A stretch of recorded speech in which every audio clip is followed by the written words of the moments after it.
Well, I certainly have a true achiever and a true leader as my guest on today's show. Put aside that he's the CEO of Raw Talent Academy and the mastermind behind Phoenix 51, the new state-of-the-art people assessment platform. He's also the winner of the Apprentice. No mean feat. Welcome, Lee McQueen. Hi, Malcolm. How are you? Excellent, excellent. I'm really looking forward to our chat on leadership. Lee, your expertise lies in talent acquisition, assessment, and competency frameworks. How important is this work for helping a leader find and develop not an average, but a winning team? Yeah, it's a brilliant point, and I think it's absolutely crucial. I mean, I got into this kind of field probably about 10 years ago when I set up my first business that you mentioned, Raw Talent, and that is really around competencies, behaviours, and identifying the key values for people's organisations.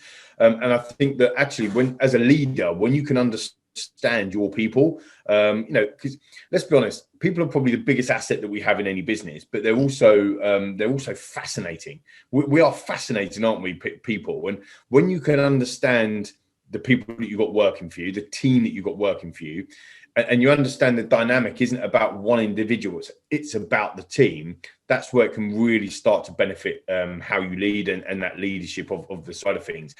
I think it's really important that you develop and you coach the team. You don't develop and you coach individuals. That's really important that you do have individuals, of course, but actually it is about the team. If we're going to hit our shareholders are saying to us, we need to hit this, and our staff are saying, I want to develop that and whatever, to bring that whole piece together and actually to lead that effectively, you have to understand the key mechanism that you've got in your business isn't actually your product, and it isn't actually the music you make or whatever. It's actually the people that are behind all of them key things. So the minute you can understand that, that's where I think you become an effective leader.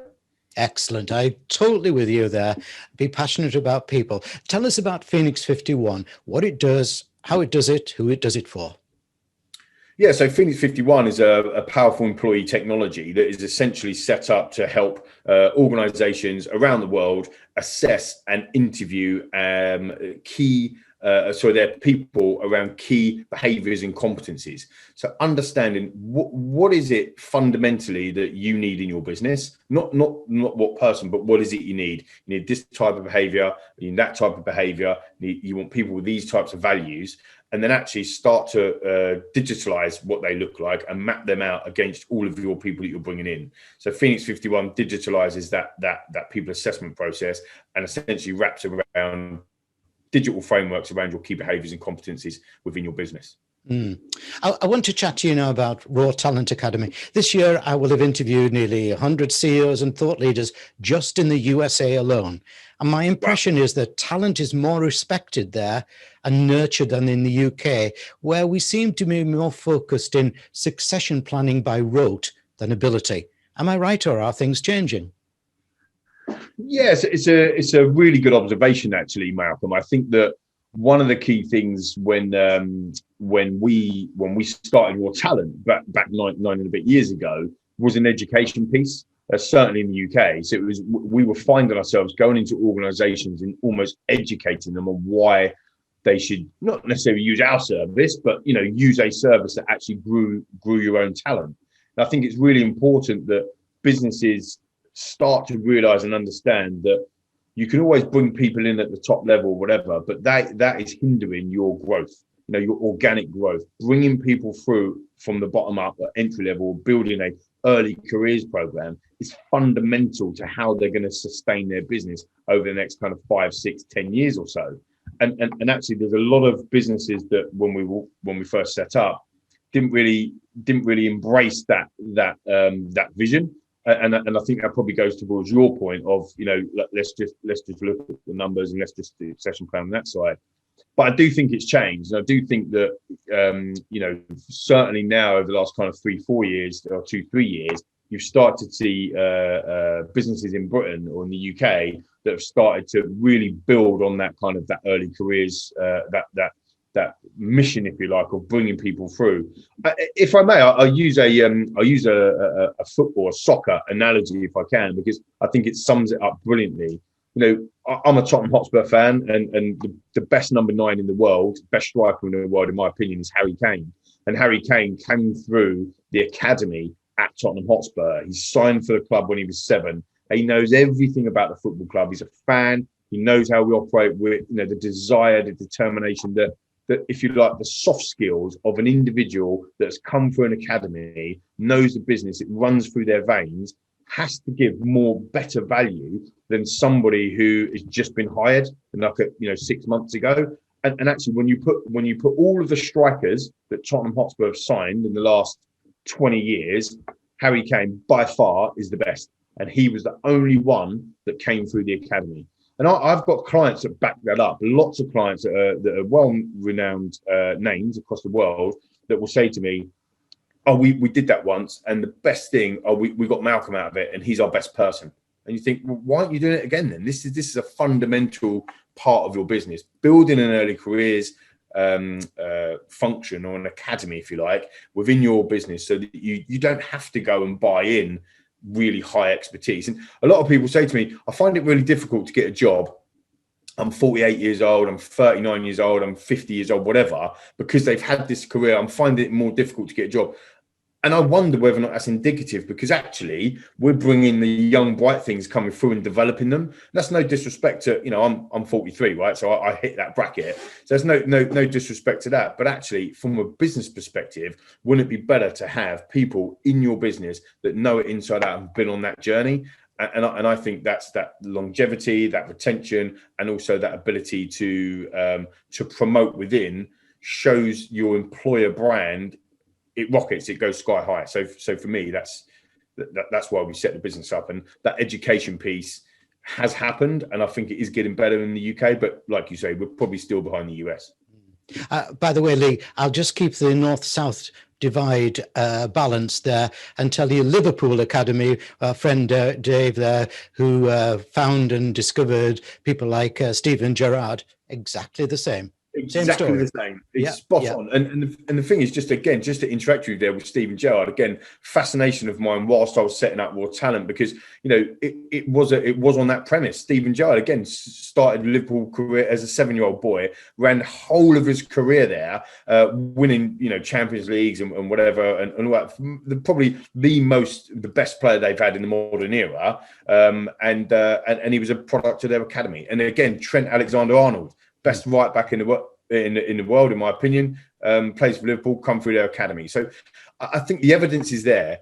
I think where, as leaders, where we need to kind of just embrace different or transformational or differences, is saying, if it's there, if the evidence is there, why aren't we doing it? Why aren't we trying something different? Why do we always go back to hiring somebody that's experienced? And you think, I've got a this is probably more sales than other types of roles. But if you hire an experienced salesperson, what you're really hiring is their contacts book. That's really what you're hiring. You're hiring their networks. So actually, if they haven't got any strong networks or their contacts book that they can help your business sell to, you may as well hire an entry level, an early careers person, because you're hiring based on attitude and behavior, and you're training for skill. We can make them sell better. We can give them the coaching and the training. What we can't do is we can't give them the attitude. And even somebody who's at my age that's done this for years and years, if I've got the wrong attitude, I'm not going to be the right employee. 100%. Attitude, kickstart success. At BizVision, we're proud of our working within the Conscious Business Academy that we have, especially on the platform we give for diversity, equality, and inclusion. How do you accommodate such consciousness in your work and offerings at Phoenix 51 and Raw Talent? Again, this is very topical and very difficult subject, without kind of wanting to, put people in boxes, essentially, or pigeonhole certain people. But again, I think it's really important that we look at people's behaviors and their competencies and the skills that they have, their attitude, like we just talked about, rather than, if they're male, if they're female, what their age is, and so on and so forth. I think that's really, really important. And Phoenix 51, because of its scoring mechanism, digital frameworks and digital scoring, enables organizations to actually score the behaviors of the individual, not to make a judgment call on what they may or may not be. Yes, you're going to have supporting documentation around, maybe it's videos, maybe it's resumes or CVs or whatever. But the reality is, with a structured way of interviewing against key competencies, behaviors specific for your organization, bias becomes mitigated. You can't eradicate it because we're human and we will make that judgment in the first 5-6 seconds of meeting somebody. But what you can do is you can mitigate against it. And that's exactly what Phoenix 51 does. Excellent. Yeah. Now, you kindly come as a guest on the Achiever Leader Show. It's not the Average Leader Show. You obviously, you obviously have a will to win. The Apprentice, after all, is not a walkover. What do you think are the traits of an achiever leader? I think it's really simple for me. It is work ethic. It is the ability to work hard. The ability, look, you can come up with 1,000 ideas, but if you want to sit there doing something different, if you want to bemoan the world, if you want to say that it's always somebody else's fault, that again, coming back down to attitude, you're not going to get it off. There's no reality in overnight success. Overnight successes don't happen. We see them in the media. Oh, wow, that business just popped up. But that's probably been going like, for 6 years, redeveloped, reskinned, redone different things. It is the way that to build a business from scratch is hard work. It is really, really tough. And actually, you've got to have some massive resilience, Malcolm, because you will go through 100%, you will go through tough times. And if you think that you're through that tough time, let me tell you, breaking news, you're going to get more tough times. And it's how you come through them tough times, how you get back on the horse, how by you say to yourself, I'm going to do this. There's a reason why only 3% of the population run businesses or start their own companies up, because it's hard. And it's not for everyone, and there's no shame in that. But I want to be the person that builds my business from scratch, like I've done with Raw Talent, like we're now doing with Phoenix. I want to be that individual that is part of that 3%. I've got a drive in me from my childhood. I think it stems. My dad's a milkman, so for 42 years, he's retired now, but for 42 years he put cold pints of milk on people's doorsteps. I don't know in the US whether they have that, but certainly it's a dying breed in the UK. And he taught me, we lived in a council house. I was the kid that went to school with high-tech trainers on, no offense to high-tech. When everyone else had the bigger brands, the Nikes and the Reeboks, I was the one that had the kind of the hand-me-downs. That was my child. We didn't have a bad childhood, Malcolm, at all, but that was where I come from. So my desire, my drive, my resilience comes from that. Work hard, have a brilliant idea, and work hard, and then get people around you that are better than you. That is the key thing, to make sure that when you're building your business, do not be afraid to hire better people than you. In fact, embrace it, make it happen. And I've made some mistakes in the past where I put a team together, brilliant bunch of people, brilliant team, but they were, no offense, but they wasn't as good as me. And that was a mistake. In order for us to grow, in order for us to build a better business, I have to have better people around me. So if you're walking into your boardroom right now and you are the best person in that boardroom, rip it up and start again, because, ultimately you need to have better people in that boardroom than you. Excellent. I really like that advice. Spot on, Lee. What do you learn about leadership from your appearance on The Apprentice? This is an interesting one, because a lot of people just look at The Apprentice and go, oh, yeah, TV show, it's edited, it's staged, whatever. Most of them things are true. It isn't staged, to be fair. What you see is what you get. Yes, it's edited, but it isn't staged. They don't tell you what to say. You say what you want to say at the time and what you feel. From a leadership perspective, I've got a clear example, if I may give it to you. So there's 12 tasks on The Apprentice in the UK version, and each task there's a project manager or a team leader that takes on. I didn't project manage until task 7, so there were 7 weeks of me being in The Apprentice, and I wasn't the leader. And we went to Marrakesh to sell and to find items and negotiate in the souks of Marrakesh, which amazing place, by the way, absolutely phenomenal. But it was really tough. It was tough to do. We didn't speak the language, whatever. And I remember Lord Sugar, Sir Alan, as I knew him back then, but Lord Sugar pointed the finger at me and he said, Lee, you haven't been the project manager yet. You're going to be project manager. So the pressure was on. He'd singled me out to say, I hadn't seen you as a leader. And previous to that, we had a bit of a situation where a couple of the contestants, a couple of the other candidates, Sarah and Lucinda, they hadn't pulled their weight in the previous task. So that night, I gave them a bit of a pep talk, and I sort of said, look, not being funny, if you don't pull your weight, any of you, you're going in the boardroom. I'm not, it's no favoritism here. I don't care who it is. You pull your weight, you work hard, that kind of gritty kind of, work ethic. Anyway, next day we went to Marrakesh. I got told I was going to be project manager, and these two were in my team. Oh, right. So I got everybody around, and I've done a bit of a huddle with them. I said, look, I don't want this to be, all doom and gloom. I want people to be working with smiles on their faces. I kind of energized them with the way that I am, give them some energy, some positivity. Right, let's get a plan together, follow the plan. Let's get this done. And we went off and we did it, and we won by a bit of a landslide as well. And the special praise from Lord Sugar and his team was to Lucinda and to Sarah, because they worked absolutely their backsides off. And again, it was that whole piece. So leadership for me, when you're under pressure, can you step up to the mark? Can you make a decision? Can you follow it through? All of them key things. And I suppose I thought I had that about me already, but I think in The Apprentice, it really came to show in that example. Yeah, and I think that's also a good sort of lesson. Don't, as the leader, go for grabbing the glory yourself. Lee, by the way, I need to point out to everybody, I hope you've taken down notice of Lee's URL behind me. Lee, I like to give all my guests 3 wishes.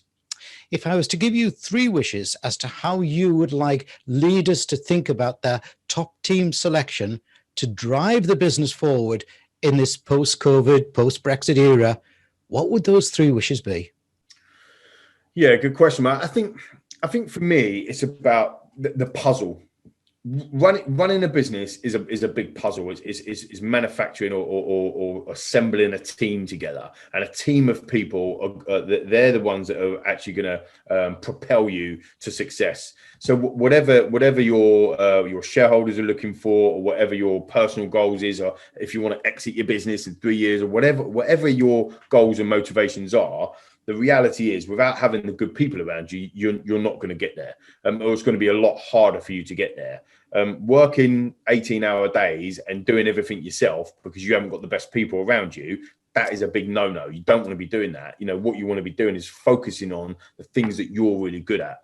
And as a business owner, when you start in the first instance, you wear many different hats. Every single hat. You're a salesperson. You're a finance person. You're the front-facing person of the business. You're the person that's doing all the ordering. Whatever it is, you do all of them key things. And I think it's really important to start looking at that puzzle to say, who's better at doing that than me? Who's better in doing that bit and that bit and that bit? And that's how you start to build your team. When you're starting to into your hiring, your talent process, start looking at the key values and competencies that you have in your business. It's really important. If your key value is, and I'll give you an example with raw talent. If your key value is, we do not hire based on a resume, or we do not hire based on a CV, do not hire people that believe that hiring on a CV is the best way, because your beliefs and your values are not aligned. So you need to be able to understand the individuals that are coming into your business, what their values are, what their beliefs are, what their how they're going to behave, and are they the right people for your business? And for me, the best way to do that is to interview them, structured way, assess them against your key company values. And that for me would be my biggest wish, is that organizations and business owners start to look around. And it's quite daunting, isn't it, Malcolm? If your business has got 20,000 people working in it, 5 offices globally, you're thinking, where do I start? Well, you've got to start by assessing your 20,000 people. Where are they all? Malcolm's been in the organization for 6 months. He's amazing. Lee's been in the organization for 5 years, so I'm going to promote Lee. No, you need to be promoting Malcolm, but you can't make that decision until you know where Malcolm and Lee are in terms of their respective careers and respective roles. And that for me is the key thing. So my wish would be that people start to look at their core values, which will then drive down their competencies and behaviors. And that's where they can start to really retain the best people that they need within their business.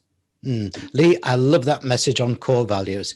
Lee McQueen, founder of Raw Talent Agency and mastermind behind Phoenix 51. Thank you for a very stimulating Achiever Leader interview. Thank you so much. Thanks for having me, Malcolm. I appreciate it.